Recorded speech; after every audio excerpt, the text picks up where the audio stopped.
தலைப்பு: அஜித்குமார் வழக்கு, நீதி எப்போது?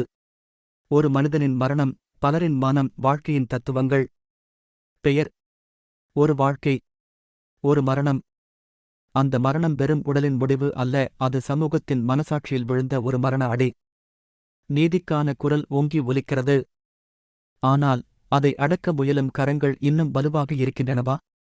இன்று நாம் வாழ்க்கையின் தத்துவங்கள் சேனலில் பேசப்போகும் தத்துவம்: ஒரு மனிதனின் மரணம், சமூகத்தின் மனம் மற்றும் நீதிக்கான தேடல். சிவகங்கை மாவட்டம் திருப்புவனம் மடப்புறத்தைச் சேர்ந்த கோவில் காவலாளி அஜித்குமார். வெறும் 28 வயதே ஆன ஒரு இளைஞன்.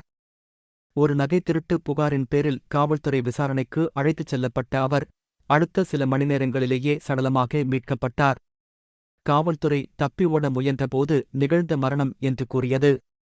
ஆனால் அது உண்மையாக இருந்ததா? அஜித்குமாரின் பிரேத பரிசோதனை அறிக்கை வெளியானது. அது காவல்துறைக்கு எதிராக ஒரு குண்டாக வெடித்தது. 50-க்கும் மேற்பட்ட காயங்கள்.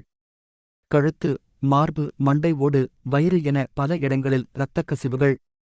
இது வெறும் மரணம் அல்ல, கொடூரமான சித்திரவதையின் விளைவு என்பதை அந்த அறிக்கை உறுதி செய்தது. ஒரு அப்பாவி மனிதன் விசாரணையின் பெயரால் சித்திரவதை செய்யப்பட்டிருக்கிறான். இதுதான் சட்டத்தின் ஆட்சியா? இதுதான் நீதியா?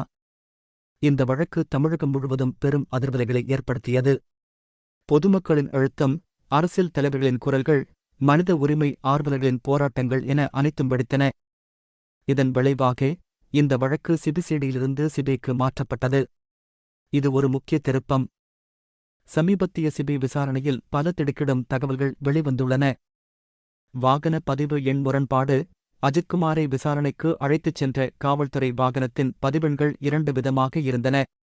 போலியான ஸ்டிக்கர் ஒட்டப்பட்டு வாகனம் பயன்படுத்தப்பட்டிருப்பது அம்பலமானது. சாட்சியான ஓட்டுநர், தனிப்படை காவல்துறையின் ஓட்டுநர் ஒருவர் சாட்சியாக மாறி வழக்கில் முக்கிய திருப்பத்தை ஏற்படுத்தியுள்ளார். புகார்தாரர் விசாரணை. நகை திருட்டு புகார் அளித்த நிகிதா மற்றும் அவரது தாயிடம் சிபிஐ தீவிர விசாரணை நடத்தியது. செல்போன் ஆய்வு. வழக்கில் சிறையில் உள்ள 5 காவலர்களின் செல்போன்கள் பறிமுதல் செய்யப்பட்டு தொழில்நுட்ப வல்லுநர்களால் ஆய்வு செய்யப்படுகின்றன. இதன் மூலம் நடந்த உரையாடல்கள், சதித்திட்டங்கள் வெளிவரலாம். ரூபாய் 25 லட்சம் இடைக்கால இழப்பீடு.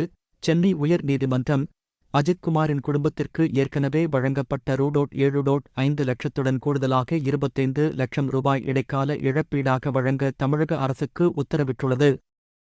மேலும் முக்கிய சாட்சிகளுக்கு பாதுகாப்பு வழங்கவும் அறிவுறுத்தியுள்ளது.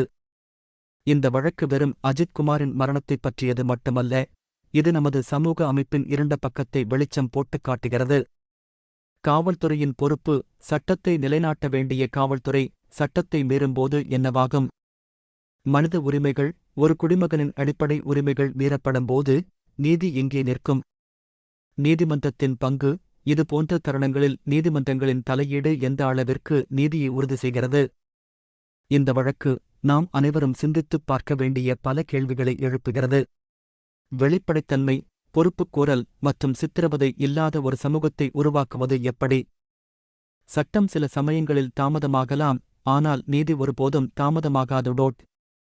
இந்த வழக்கில் சிபிஐயின் தீவிர விசாரணை மற்றும் நீதிமன்றத்தின் தலையீடுகள் நீதிக்கான ஒரு நம்பிக்கை கீற்றை பற்ற வைத்துள்ளன. அஜித்குமாருக்கு நீதி கிடைக்கும், அவரது குடும்பத்திற்கு ஆறுதல் கிடைக்கும் என்ற நம்பிக்கையில் இந்த சமூகம் காத்திருக்கிறது. அஜித்குமார் வழக்கில் உள்ள தீவிரத்தன்மையும் அதன் சமூகத் தாக்கத்தையும் வாழ்க்கையின் தத்துவங்கள் சேனலின் பார்வையாளர்களுக்கு உணர்வுபூர்வமாக எடுத்துரைக்கும் என்று நம்புகிறேன்.